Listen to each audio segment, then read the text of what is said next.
নমস্কাৰ ৰাইজসকলে এয়া বিলাহী লৈছোঁ এতিয়া বিলাহী কেইটা ধুইছোঁ আজি তাৰমানে ইয়াত বজাৰ আছিল 10 টকা নাছিল 10 টকা কৰি পোৱা কাৰণে পুৰা লৈ আহিছোঁ এতিয়া আচাৰ বনাম কেনেকৈ আচাৰ বনাম আপোনালোকক দেখাম চাই থাকিব তাৰমানে আমাৰ ইয়াত বজাৰ বহে মানে বেলতলা বজাৰৰ বজাৰবিলাক ইয়াত বহে আৰু মানে ৰবিবাৰে বেলতলা বজাৰ হয় বৃহস্পতিবাৰে হয় তো সেইটো কাৰণে ৰবিবাৰৰ বজাৰটো আমাৰ ইয়াত সোমবাৰে হয় আৰু বৃহস্পতিবাৰৰ বজাৰটো শুকুৰবাৰে হয় ন তো আজি আমি গৈছিলোঁ বজাৰত বজাৰ কৰিব যাম বুলি চব্জি বজাৰটো বিলাহী বহুত কমত পালোঁ মানে 10 টকা কৰি কিলো পালোঁ সেইকাৰণে পুৰা 5 কিলো আনিছোঁ ন আগৰ আছিল 2 কিলোমান আৰু এতিয়া আজি আনিছোঁ 5 কিলো এইখিনি তাৰমানে মই আচাৰ বনাম ইয়াৰে লগত মই গাজৰো দিম গাজৰ কিমান কিলো আনিছোঁ গাজৰ 3 কিলো তো এতিয়া মই বিলাহীখিনি কাটি থৈ দিওঁ ৰাতিপুৱালৈকে মানে বেয়া হৈ যাব পাৰে বেছি পকা যে বিলাহীকেইটা সেইটো কাৰণে আৰু সেইপিনে চব্জিখিনি আছে সেইপিনে গেলামালৰ বস্তু গাজৰকেইটা ৰাতিপুৱা কাটিম এইখিনি কাটি থওঁ আকৌ মই কেনেকৈ কি ধৰণত মই আচাৰ বনাওঁ বিলাহীৰ আপোনালোকক দেখাম চাই থাকিব আমৰা বুড়ানে কাটা হে টমেটোৰ এতিয়া আচাৰ বনাইছা নেকি আচাৰ কাটিহে আছোঁ আচাৰৰ কাৰণে তৈয়াৰী কৰি আছোঁ আমি আপোনালোকে সোনকালে দেখা পাব আমাৰ এইটো কাই কৰিছে কচোন আচাৰটো বনাই বিশেষকৈ আমাৰ দুলু নানি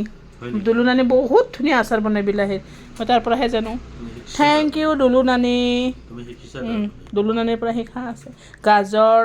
তাৰপিছত বিলাহী এনেকৈ মিলাই কেনে আচাৰ বনাই এইটো এইবাৰ বনাইছে না বনোৱা নাজানো আৰু যে সেই গোল নেমুৰ যে আচাৰটো কি ধুনীয়া বনাই তুমি খাই পাইছা না কি ধুনীয়া বনাই না সেইটো আচাৰটো পুৰা অকল নিমখহে দিয়ে আৰু বেলেগ নিদিয়ে নহয় কি ধুনীয়া বনাই অঁ সিহঁতে দিবই আৰু টেঙা আঞ্জা যিকোনো টেঙাৰ আঞ্জা আমাৰ দুলু নানিৰ ৰকম কোনো বনাব নাজানে বহুত ধুনীয়া বনায় অঁ বহুত মৰম কৰে মই তাকে আমাৰ মাৰ মাহীয়েকক আমি দুলু নানি কওঁ মাহী মানে কেইটা মাহী আছে এটা দুটা তিনিটা ওচৰত 3টা আছে